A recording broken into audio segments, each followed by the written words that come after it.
¿Cuál es la voluntad de Dios? Cuando sucedan desgracias, ¿es porque Dios quiso que sucedieran? Es decir, ¿fue la voluntad de Dios que sucedieran? ¿Qué dicen las Escrituras respecto a la voluntad de Dios? Hola, que el Señor Jesús bendiga abundantemente a cada uno de ustedes. Continuando con la serie de 6 videos denominada La oración del Padre Nuestro, el día de hoy vamos a abordar el tercer tema titulado Hágase tu voluntad, contenido en el capítulo 6, versículo 10 del Evangelio de Mateo. ¿En qué radica la importancia de este tema? ¿Cuál es la voluntad de Dios? ¿Qué dicen las Escrituras acerca de la voluntad del Todopoderoso? Acompáñame hasta el final del video para dar respuesta a esta y otras interrogantes más, respuesta basada estrictamente en la palabra de nuestro Dios, el Dios único y verdadero, Dios de Abraham, Dios de Isaac y Dios de Jacob.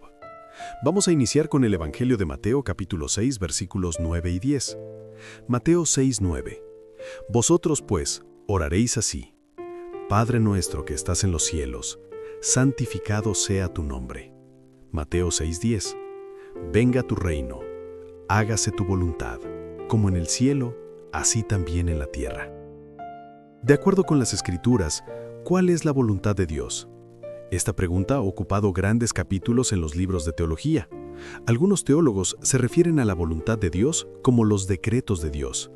Y si por estos decretos entendemos que todo lo que acontece en el mundo es porque Dios así lo ha determinado y así lo quiere, estaríamos cayendo no solo en el error, sino también en la herejía e incluso en la blasfemia.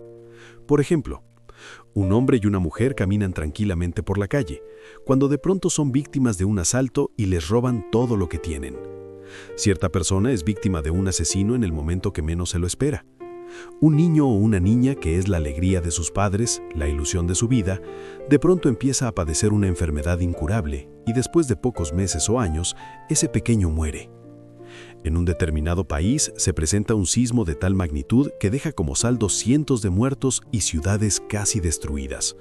O se presenta a nivel global una pandemia que ocasiona que miles de personas se enfermen y mueran.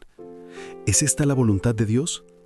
Decir cuando suceden desgracias es que Dios así lo ha querido o solo Dios sabe por qué permite que esto suceda, esto no solo es un error, sino una herejía e incluso una blasfemia. Y estaríamos cayendo en el fatalismo que es en lo que caen quienes no conocen al Señor, demostrando nuestra ignorancia respecto a lo que realmente es la voluntad de Dios. Según los diccionarios, voluntad es la capacidad del ser humano para decidir con libertad lo que desea y lo que no desea hacer, es decir, gobernar su vida y sus actos. En el caso de Dios, voluntad se refiere a su capacidad para decidir soberanamente qué hacer o qué no hacer en toda su creación, es decir, cómo gobernar en todo el universo. Pero este gobierno de parte de Dios debe ser de acuerdo con su naturaleza y sus atributos. Dios no hace algo que esté en contra de su naturaleza y atributos. Por lo tanto, la voluntad de Dios, sus decisiones y sus acciones están regidas por su sabiduría perfecta, justicia divina y bondad infinita. ¿Qué dicen las Escrituras respecto a la voluntad de Dios? Desde el Antiguo Testamento, en diferentes pasajes se menciona que Dios no quiere que el ser humano perezca, tampoco quiere la enfermedad, y mucho menos que los seres humanos sufran y vivan atribulados. Todo eso no era parte de su plan original. Esto ha sido consecuencia del deterioro moral, espiritual y físico en el que el hombre ha caído a consecuencia de su pecado. ¿Cuál es entonces la voluntad del Señor?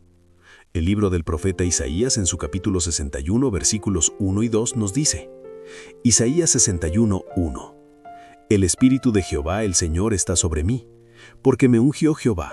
Me ha enviado a predicar buenas nuevas a los abatidos, a vendar a los quebrantados de corazón, a publicar libertad a los cautivos y a los presos apertura de la cárcel. Isaías 61:2. A proclamar el año de la buena voluntad de Jehová y el día de venganza de nuestro Dios, a consolar a todos los enlutados. La voluntad de Dios es que se prediquen buenas nuevas, es decir, el Evangelio de salvación. También es voluntad de Dios sanar a los quebrantados de corazón, publicar libertad para los cautivos. ¿Cautivos de qué? Del pecado y de sus consecuencias. Y además es voluntad del Señor poner en libertad a los oprimidos. En pocas palabras, la voluntad de Dios es que se proclame el año de la buena voluntad de Jehová. Y todo esto que fue manifestado desde el Antiguo Testamento se retoma en el Evangelio de Lucas capítulo 4 versículos 18 y 19, cuando Jesús, en un día de reposo, entró en la sinagoga conforme a su costumbre y se levantó a leer lo siguiente. Lucas 4:18. El Espíritu del Señor está sobre mí, por cuanto me ha ungido para dar buenas nuevas a los pobres. Me ha enviado a sanar a los quebrantados de corazón, a pregonar libertad a los cautivos y vista a los ciegos, a poner en libertad a los oprimidos. Lucas 4:19. A predicar el año agradable del Señor. ¿Qué más forma parte de la voluntad de Dios? También ha sido parte de la voluntad del Señor descender de lo alto para venir a salvar lo que se había perdido, pues Dios no quiere que ninguno perezca, sino que todos procedamos al arrepentimiento.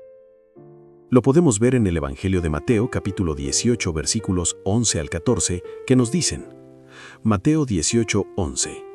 Porque el Hijo del Hombre ha venido a salvar lo que se había perdido. Mateo 18:12.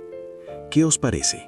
Si un hombre tiene 100 ovejas y se descarría una de ellas, ¿no deja las 99 y va por los montes a buscar la que se había descarriado? Descarriado quiere decir que se había separado, apartado, desviado, maleado, pervertido. Mateo 18:13. Y si acontece que la encuentra, de cierto os digo que se regocija más por aquella que por las 99 que no se descarriaron. ¿Se regocija? Sí, se alegra, se goza. Mateo 18:14. Así no es la voluntad de vuestro Padre que está en los cielos, que se pierda uno de estos pequeños. Y en la segunda carta del apóstol Pedro se complementa con lo siguiente. Segunda Pedro capítulo 3 versículo 9. El Señor no retarda su promesa, según algunos la tienen por tardanza, sino que es paciente para con nosotros, no queriendo que ninguno perezca, sino que todos procedan al arrepentimiento. El Señor no quiere que el ser humano perezca, es decir, que padezca, sufra o muera, sino que la voluntad de Dios es darnos la potestad, o sea, el poder, la facultad y autoridad, para convertirnos en hijos suyos. ¿Cómo? Recibiendo a Cristo y creyendo en Él, tal como lo vemos en el Evangelio de Juan, capítulo 1, versículos 12 y 13. Mas a todos los que le recibieron, a los que creen en su nombre, les dio potestad de ser hechos hijos de Dios, los cuales no son engendrados de sangre, ni de voluntad de carne, ni de voluntad de varón, sino de Dios.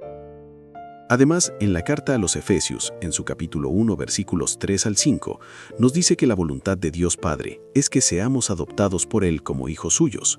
¿Cómo? Por medio de Jesucristo. Efesios 1:3. Bendito sea el Dios y Padre de nuestro Señor Jesucristo, que nos bendijo con toda bendición espiritual en los lugares celestiales en Cristo. Efesios 1:4.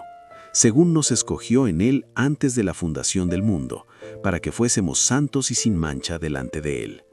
Efesios 1:5. En amor, habiéndonos predestinado para ser adoptados hijos suyos por medio de Jesucristo, según el puro afecto de su voluntad. Y también, dado que fuimos adoptados como hijos de Dios, tenemos herencia de parte del Todopoderoso, pero todo esto es por medio del Señor Jesús. Lo podemos ver en la misma carta a los Efesios, capítulo 1, versículos 11 y 12. En Él asimismo tuvimos herencia, habiendo sido predestinados conforme al propósito del que hace todas las cosas según el designio de su voluntad. El designio de su voluntad se refiere a la intención, al propósito, a la finalidad de la voluntad del Creador. Efesios 1:12. A fin de que seamos para alabanza de su gloria, nosotros los que primeramente esperábamos en Cristo.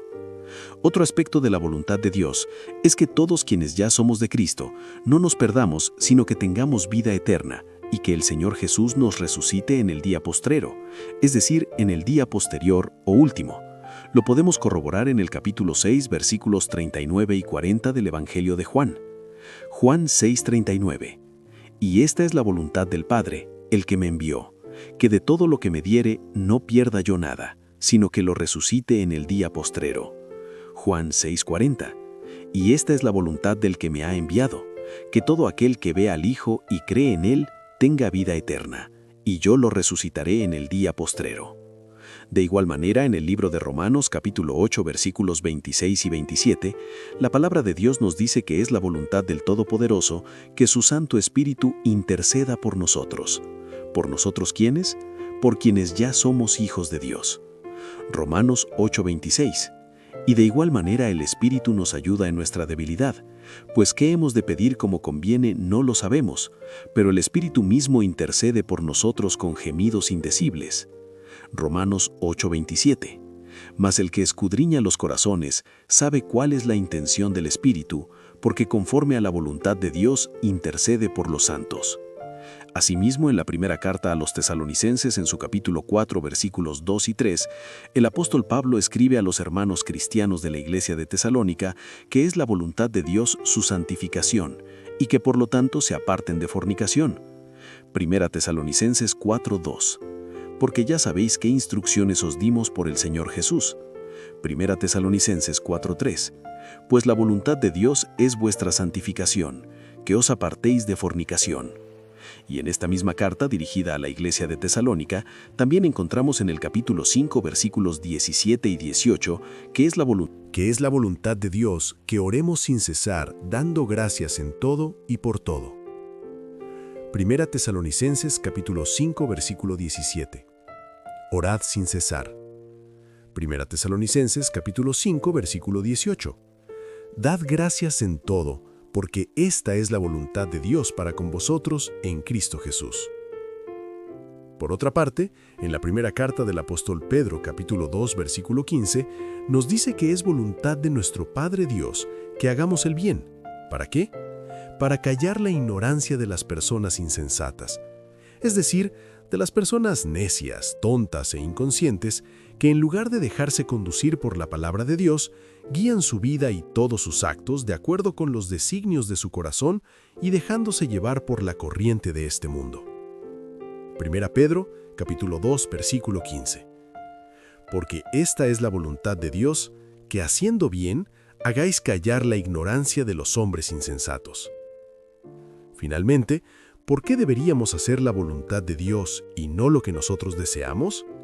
La primera carta del apóstol Juan en su capítulo 2, versículo 17, nos da la siguiente respuesta clara y precisa.